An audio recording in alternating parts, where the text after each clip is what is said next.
J'ai le plaisir d'accueillir un photographe d'entreprise pour une entreprise que tout le monde connaît. Je crois que son uniforme nous dit bien qui est son employeur. Bienvenue. Merci. Fabrice, pour qui tu travailles? Quel est ton job? Une grande boîte qui est la Gendarmerie nationale, que tout le monde connaît. Parle bien du micro, Oui. mets-toi bien devant parce Oui. que c'est toi qui as l'honneur. Ok. Il fait des très belles photos et vous allez voir, on va le suivre en fait dans son quotidien. Et son quotidien fait rêver beaucoup d'entre nous parce qu'il a vu des choses, il a connu des choses que vous ne soupçonnez même pas. Et là, il va nous les partager. Alors, ces conditions de travail, elles sont simples. Ça, par exemple, c'est ce que tu as fait il n'y a pas longtemps. Oui, c'était pour le départ du Tour de France cycliste l'année dernière à Saint-Malo. Donc, c'est la sécurisation du Tour de France par le GIGN. Et puis, cette photo, en plus, elle a eu un petit succès puisqu'elle a été primée. Oui, Europol fait chaque année un concours sur les forces européennes de police. Et elle a reçu le premier prix pour l'année prochaine. Voilà. Donc, rapidement, tu travailles pour qui exactement? Parce que ça, c'est son bureau. Hein. À un moment donné, Oui. tous les conférenciers, on essaie d'avoir un petit peu leur unité de lieu, leur unité de travail. Ça, c'est son bureau et vous le voyez en action. Oui, un bureau très agréable, même par temps froid. Et le champ d'action est vraiment très élargi, que ce soit sur le territoire national, en Outre-mer, tous les territoires d'Outre-mer et aussi en OPEX. Alors justement, on a prévu de vous traiter 4 chapitres différents. Le premier qu'on appelle état d'urgence OPEX. Tu vas nous parler de quoi là-dedans? Oui, sur les attentats, les terribles attentats que la France a subis, et notamment Damartin-Anguel où les frères Kouachi avaient s'étaient retranchés dans l'imprimerie suite à la tuerie de Charlie Hebdo. Parce qu'on a bien compris, de par sa fonction, il est souvent sur les lieux alors que la presse n'est pas encore autorisée à y aller. C'est en ça que ces images également sont fortes, sachant qu'on ne peut pas tout montrer dans un lieu public comme aujourd'hui. Le deuxième chapitre, ça sera tout ce qui est mission de police judiciaire. Oui, c'est une mission très importante pour la gendarmerie. Contrairement à ce qu'on pourrait penser, ce n'est pas la police de la route. La police de la route n'est que 10% de l'activité de la gendarmerie. Donc la police judiciaire est une grosse activité, très importante. Troisième chapitre, on ira sur tout ce qui est mission de maintien de l'ordre. Maintien de l'ordre et protéger le citoyen aussi. Donc, voilà. Et puis ensuite, on va vous amener sur des super événements, je crois. On va aller où? G7 G20 Oui, 21 non, c'est le G8. G8. Et sur les épreuves sportives aussi, genre Coupe du Monde de rugby ou Tour de France cyclisme. Voilà. Donc bref, la vie d'un photographe d'entreprise, mais pas n'importe quelle entreprise, une belle maison. Allez, c'est parti. Livret 1, état d'urgence. Donc là, Oui, donc là, c'est après la tuerie de Charlie Hebdo. Les terroristes sont retranchés dans une imprimerie et ont fait feu sur des gendarmes en patrouille, ce qui les a localisés. Et donc la gendarmerie, la police aussi avec le RAID se sont déplacés sur place, enfin se sont déplacés. Et le problème, c'est que tôt le matin, il y a eu un deuxième événement avec l'affaire du terrorisme à Vincennes. Voilà. Et donc, le raid a dû partir sur Vincennes. Et la gendarmerie a dû intervenir seule avec le GIGN sur Damartin. Donc là, c'est le commandant du GIGN qui effectue un briefing avant de donner l'assaut. Alors les gendarmes se préparent. Ils s'équipent, ils ne sont qu'à à 50 mètres de l'imprimerie.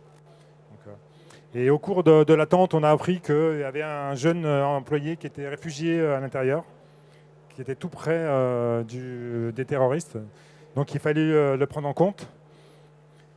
Et quand l'assaut n'a pas été donné avant, puisque les terroristes sont sortis d'eux-mêmes. Donc dès que les terroristes sont sortis, le GIGN a commencé à faire feu pour les neutraliser. Donc, avec déjà les tireurs d'élite. C'est sur la prochaine. Voilà, ça c'était. Ouais. Donc les tireurs d'élite ont fait feu, ont commencé à faire feu pour les neutraliser. Juste avant l'assaut donné par le GIGN, juste après. Voilà, donc là c'est pendant l'assaut. Donc pendant 5 minutes, ça fait feu. Oui, c'était vraiment très impressionnant. Parce qu'on ne savait pas d'où venaient les tirs, d'où partaient les tirs. Donc pendant 5 minutes, c'était très impressionnant. Et cette Voilà. image qui était un petit peu marquée. Voilà, l'image, c'est juste avant l'assaut. C'est le chien du GIGN avec le. Ce n'est pas son maître chien, c'est pas son maître, c'est le médecin du GIGN qui était là. Donc, c'est le regard du chien juste avant l'assaut qui a été très émouvant. Voilà. On dirait que le chien il sentait qu'il allait se passer quelque chose. Oui, tout à fait, c'est ça. Donc là, on est d'accord, tu es avant BFM et compagnie, toi, tu es sur site. Hein. Alors, nous étions deux photographes du ministère de l'Intérieur sur site. Donc voilà, et là, c'est l'assaut qui est donné avec des tirs tous azimuts. Le rôle de ces images, c'est pour avoir un maximum d'informations sur la totalité de l'action. Oui, puis aussi pour après les diffuser à la presse. Voilà. Donc et voilà, le petit jeune a été libéré sain et sauf. Il a eu la peur de sa vie, je pense. C'était lui qui était caché Oui, dans un placard, c'est sous ça? l'évier, voilà. Il était à 50 cm des terroristes à un moment donné. Voilà. Donc tu as connu... Alors le Bataclan, bien sûr, avec des images très fortes, mais que je ne vous montrerai pas ici. Dans tous les cas, tu faisais partie des premiers à être sur les lieux. Oui, tout à fait. Tout à fait. Et ensuite... Donc, autre événement fort, tu as connu Voilà, Champs-Élysées. mes collègues gendarmes mobiles qui ont été pris à partie par un véhicule et son chauffeur sur les Champs-Élysées. Au début, ils pensaient que c'était un simple accident routier, alors que non, c'était délibéré. Mais le terroriste est décédé dans son véhicule parce que il y avait beaucoup de produits, très nocifs. Donc il est sorti à moitié brûlé et à moitié empoisonné par les voilà. Donc, ensuite, les Champs-Élysées ont été bouclés pendant quelques heures. Il a fallu faire venir les démineurs pour sécuriser la voiture avant que les enquêteurs puissent intervenir. Donc ça, c'est parti, plutôt reportage récent. Mais ça fait longtemps que tu es en gendarmerie. Ça fait Oui. longtemps que tu es photographe. Et tes premières missions, c'était au Kosovo. Kosovo, lors de la libération du Kosovo. Donc c'était une mission assez particulière aussi. La principale mission de la gendarmerie, c'était le maintien de l'ordre. Parce que beaucoup de manifestations entre les Albanais et les Serbes. Donc la gendarmerie intervenait. Et, la particularité, c'est que les gendarmes n'étaient pas équipés de leur tenue de maintien de l'ordre. Donc ils faisaient du maintien de l'ordre en chemisette. Et c'était assez impressionnant pour eux. Et donc pas beaucoup de protection. Voilà. Donc ça, c'était à Mitrovica, sur le pont d'Austerlitz, entre guillemets. Voilà. Beaucoup d'arrestations après aussi. Et particulier, ce qui m'a touché le plus, c'est la découverte des charniers au Kosovo. Donc ça a été quelque chose de particulièrement délicat. Donc il a fallu déterrer tous les corps et le médecin légiste qui les a examinés, puis ensuite les remettre en terre. Voilà. Et là encore, ton rôle, en fait, c'était de documenter au maximum tout ce qui se passait. Tout à fait, c'est ça. Puis après, il a été allé en Géorgie. Ensuite, il y a eu l'invasion par les Ossètes de la Géorgie. Et là aussi, principale particularité, c'est que les gendarmes n'étaient pas armés, ils étaient sous mandat de l'ONU. Et donc, très dangereux pour eux, surtout avec les milices Ossètes, surtout quand ils avaient un peu bu le soir. Donc, c'est une mission vraiment délicate pour eux. Avec du personnel féminin notamment. Oui, qui est une interprète russe. Donc, femme et sans armes, quoi. Voilà. Puis après, tu es allé en Afghanistan. Voilà. Donc, les gendarmes sont intervenus aussi en Afghanistan, mais il y avait déjà des gendarmes avant, avec la mission de la prévôté. Et donc, des gendarmes qui sont intervenus après avaient le même rôle que les militaires. Donc, c'était vraiment le même travail. Voilà. Un travail également auprès des foules, auprès du... Oui, de la population qui était touchée par tout ce qui était effet collatéral. Donc la gendarmerie était là pour recenser aussi tous les blessés. Et la mission de Provotal, surtout, c'était la police militaire. Donc dès que l'armée se déplace, la gendarmerie est aussi en action.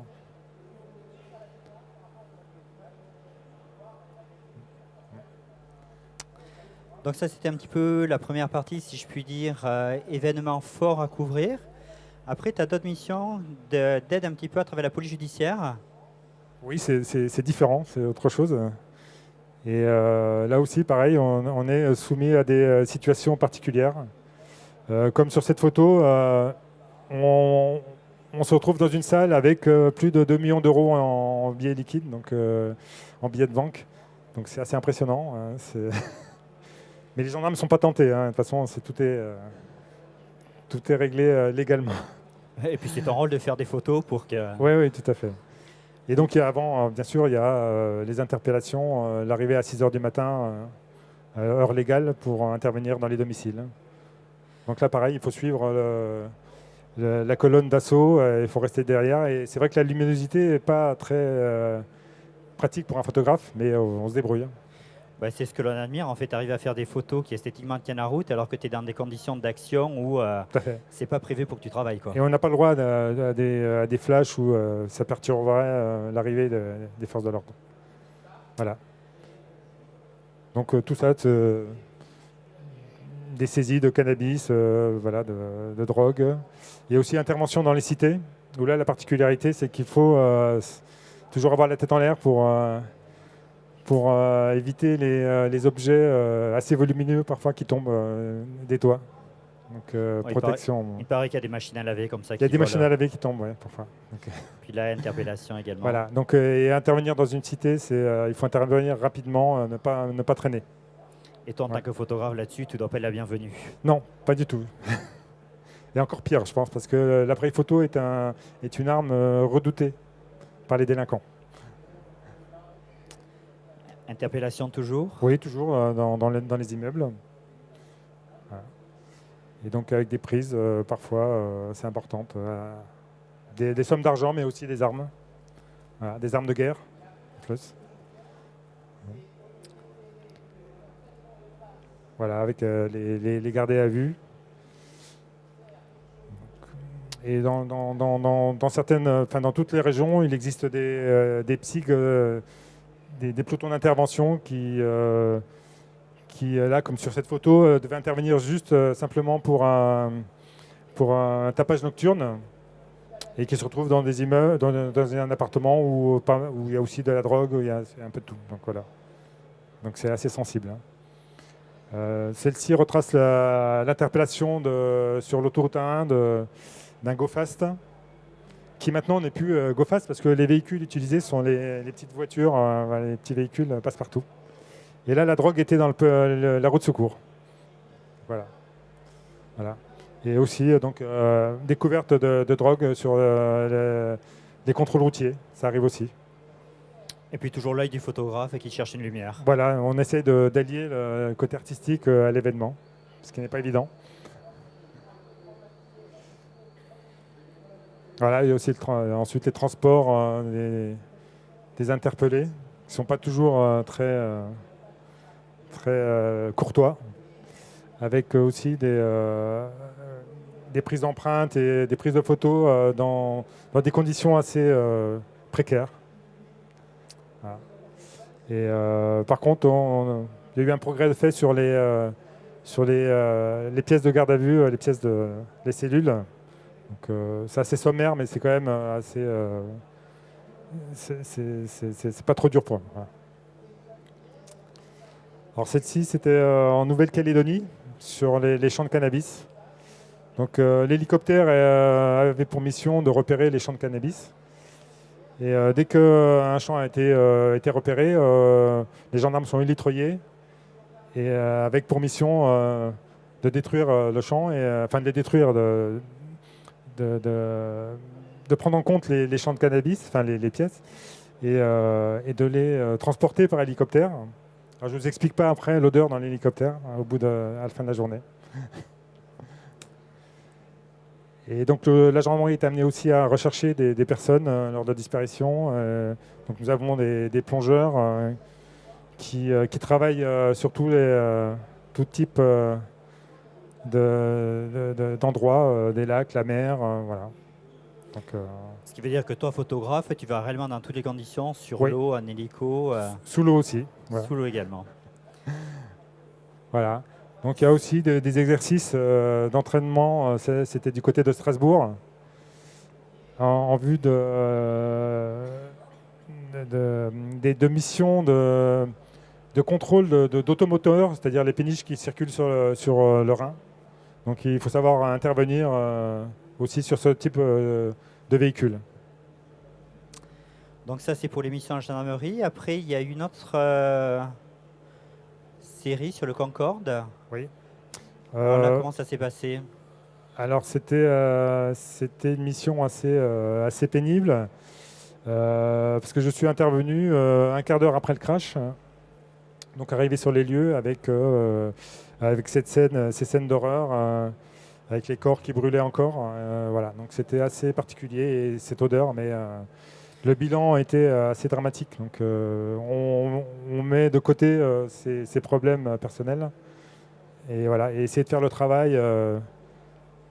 Mais j'avoue que l'appareil photo est un bon écran pour se protéger de ces choses-là.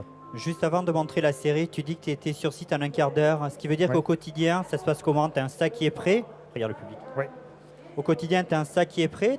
Comment ça se passe? Non, mais j'ai l'avantage d'avoir une moto pour circuler. Donc, mon sac est toujours prêt, de toute façon aussi. Donc, en l'espace de quelques minutes, je peux me rendre sur les lieux. Ouais. On se replonge donc un quart d'heure après le crash? Oui, tout à fait. Donc là, on a profité aussi des hélicoptères de la gendarmerie pour faire des vues aériennes, pour montrer l'ampleur du désastre. Et avec les équipes de la police scientifique de la gendarmerie, nos experts, qui avaient la lourde tâche de récupérer tous les indices et tous les morceaux de corps aussi, pour les identifier par la suite. Donc pareil, il fallait voir où mettre les pieds pour marcher parce que c'était pas très évident. Voilà. Et la gendarmerie mobile est venue sécuriser le site pour éviter que mes collègues de la presse viennent perturber l'enquête. Voilà, l'enquête, voilà, tout à fait. Alors c'était mon premier crash aérien, mais j'en ai eu aussi un deuxième sur la Germanwings. Et là, pareil, la gendarmerie a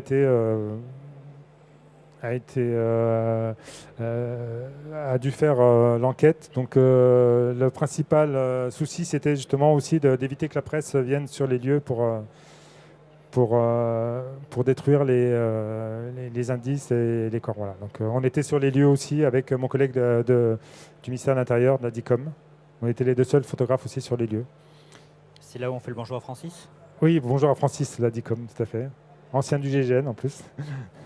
Et donc, pour accéder au lieu, il fallait être électroyé. C'était la seule solution à l'époque, au début du crash. Donc voilà. Et contrairement au crash du Concorde, là, il n'y avait pas d'odeur de brûlé. Et c'était juste des morceaux éparpillés vraiment sur toute la surface du flanc de la montagne. Voilà.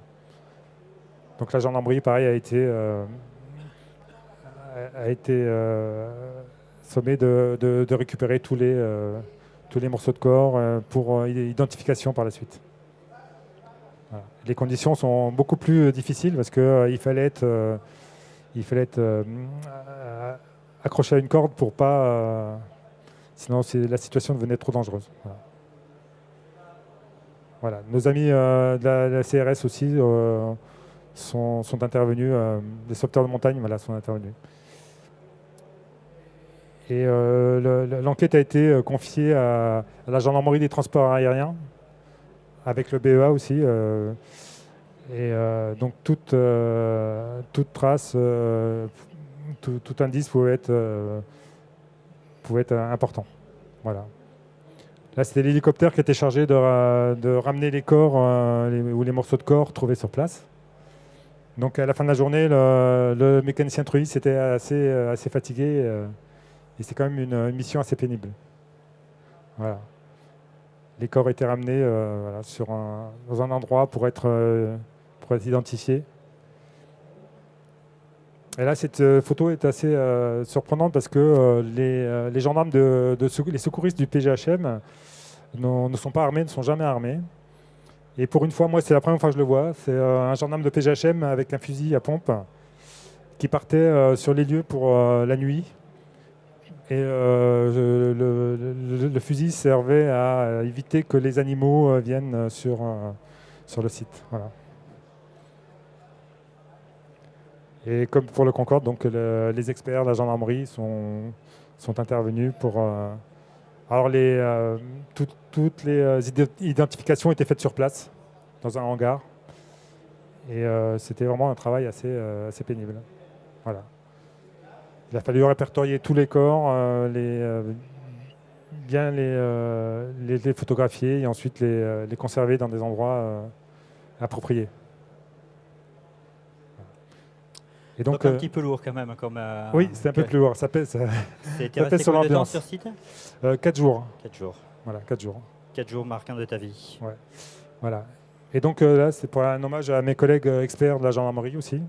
Et dans tous les domaines, sont vraiment des professionnels et qui n'arrêtent pas de rechercher pour innover, pour améliorer les enquêtes faites par nos collègues.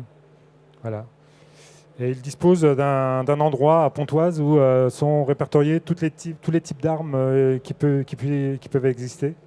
Donc c'est vraiment très impressionnant. Donc, voilà. Et toutes les technologies de pointe sont impliquées pour retrouver le moindre indice sur les armes. Donc là, on est plutôt dans les séries télé, on est chez les experts là. C'est les experts, tout à fait. C'est exactement pareil. Donc ils existent bien. Et ils sont français. Voilà, nous avons même des biologistes, des spécialistes du corps humain, des os. Donc il y a vraiment tous les corps de métier voilà, tout à fait. Voilà, même la photo représentée. Donc, pour rechercher tous les indices. Voilà. Et ils interviennent partout, à l'intérieur comme à l'extérieur. Là, c'était pour un vol de cuivre sur le réseau ferré français. Donc, à une période, il y a eu pas mal de vols de cuivre et il fallait retrouver des traces et indices. Voilà. Donc, ils interviennent vraiment partout. Et pour finir, également sur les documents administratifs falsifiés. Donc, il a fallu trouver des remèdes à ça. Voilà. Donc voilà un petit peu pour tout ce qui était mission de police judiciaire. Après, tu dois également couvrir tout ce qui est mission de maintien de l'ordre. Ouais. La différence majeure là-dessus. Alors le maintien de l'ordre, il n'y a pas que le maintien de l'ordre aussi, c'est la protection du citoyen. Et, dans tous les domaines, à la campagne comme à la ville, de jour comme de nuit. Donc là, c'était dans une ferme isolée, donc les gendarmes interviennent vraiment partout. Donc il faut les suivre partout, la nuit, le jour. Il faut protéger les personnes aussi qui se font abuser sur les habitats indignes. Les personnes fragiles. Les personnes fragiles, voilà, tout à fait. Donc rechercher les personnes qui louent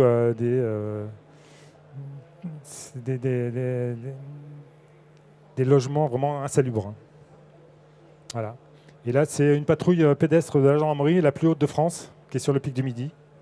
Donc, patrouille à pied de la gendarmerie. Et la garde républicaine aussi effectue des patrouilles de surveillance dans les châteaux. Là, c'est à Chambord. Donc, donc la gendarmerie maritime aussi. Nous avons aussi des vedettes maritimes. Et ça, je ne sais pas si vous reconnaîtrez Bonifacio. Voilà, tout à fait. Alors aussi, là, c'est en ce moment, enfin, on a beaucoup parlé pendant quelques années là, des migrants. Il se trouve que nous, en France, on a ce problème-là à Mayotte avec les Comores. Et la gendarmerie maritime était chargée aussi d'intercepter les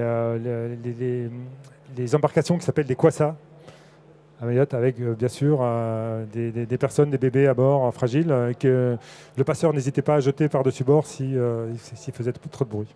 Donc les gendarmes les recueillaient. Voilà. Et nous avons aussi Calais, donc, qui est aussi un problème important sur les migrants. Donc la mission, comme je vous disais tout à l'heure, du PGHM, secouriste en montagne, donc un des plus beaux métiers aussi, selon les gendarmes du PGHM, qui passent leur vie en hélico, voilà, à être, voilà. Donc là aussi, un très beau métier, et ce qui permet aussi de faire des photos intéressantes. Voilà. Et là, c'était agréable, parce que j'étais tiré par mes collègues, donc je pouvais être tranquille, un peu de repos. Voilà. Donc les conditions de prise de vue sont parfois assez compliquées, surtout pour les boîtiers. Mais bon, chez Nikon, ils ont des boîtiers assez solides. Si tu le dis. Quand ils tombent pas à l'eau, hein, parce qu'à l'eau, ça marche pas. Et donc c'est en montagne aussi, mais on agit aussi sous terre. Nous avons des équipes de spéléo qui font du secours en spéléo. Voilà. Donc qui est un métier très dur. Voilà. Et les gendarmes interviennent aussi sur les inondations, là, de temps en temps régulièrement. Voilà, il faut prévoir aussi les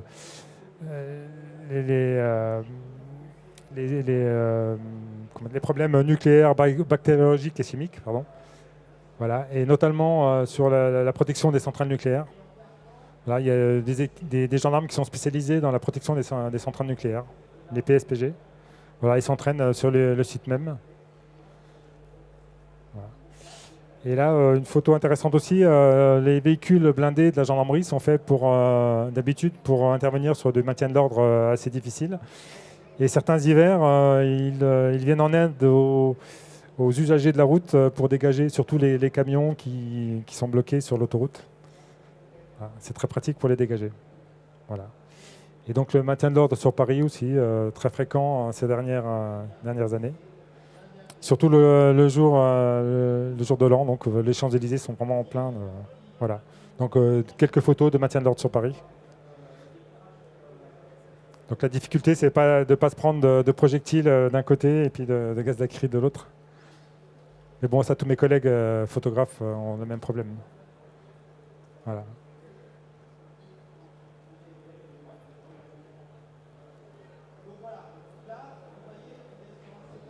Voilà, je voulais finir par une note un peu plus optimiste. Alors, c'est mes collègues CRS qui se surpris d'être blottis devant un manifestant très dangereux, un Vélib. Et un deuxième très dangereux. Et voilà, et mes collègues gendarmes devant, avec tout le dispositif devant une personne avec sa baguette de pain.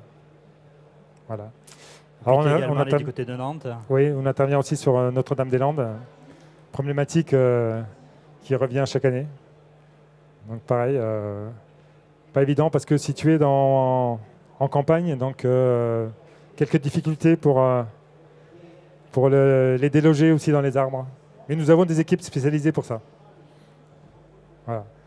Donc après, c'est les notes du pressing qui sont importantes.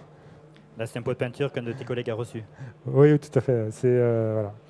Donc voilà. Comme je vous l'ai dit tout à l'heure, on participe aux grands événements aussi, là, comme le Tour de France. Ça, c'était le dernier Tour de France au mois de juillet dernier, au col de l'Isère. Voilà. Les rallyes aussi, les rallyes auto. Voilà. Avec particularité, les gendarmes sont bien avec le radar, effectivement, mais c'est compris dans la course. C'est-à-dire que pendant les liaisons, les voitures n'ont pas l'autorisation d'aller plus vite qu'une vitesse autorisée. Donc ce sont les gendarmes qui vérifient. Voilà. Donc avec le Vendée Globe aussi, ou la Route du Rhum. Donc il y a vraiment tous les domaines. Voilà.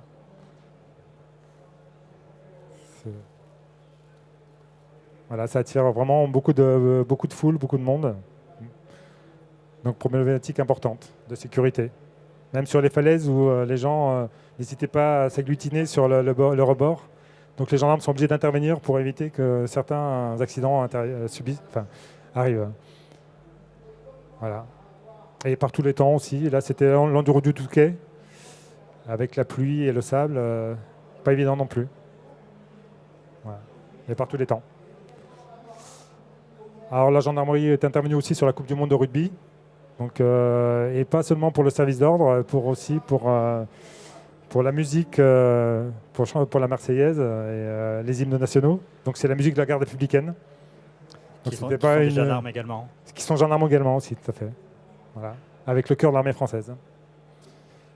Et là, dernièrement pour l'Euro de football, donc les gendarmes aussi ont assuré le service d'ordre avec les supporters dans leur accoutrement. Voilà, les gendarmes aussi étaient sur les toits des stades pour les protections. Voilà, et sur les fan zones à Paris. Là, c'était à Lyon. Et là, c'était pour le débarquement, les anniversaires de débarquement en Normandie. Donc, vous voyez le nombre l'effectif des motards qui se rendent sur les lieux. Donc, voilà, c'est impressionnant sur l'autoroute. Avec quelques rencontres, bien sûr, habituelles. Voilà. Et pour finir, bah, voilà, nous aussi, on a des rapports assez assez proche avec nos gouvernants. Donc voilà, tout le monde y passe. Allez, on finit par le dernier. Voilà. Ben, c'était l'avis d'un reporter en gendarmerie. Merci. Je crois Merci à qu'on vous. peut le féliciter. C'est vrai qu'il a ce mérite en fait de couvrir tout un tas de missions complètement différentes, des unités de lieux différents, et puis faire à la fois de l'esthétique et du technique. Un grand merci à tous, et puis s'il n'y a pas de questions, une très belle journée. Merci grand.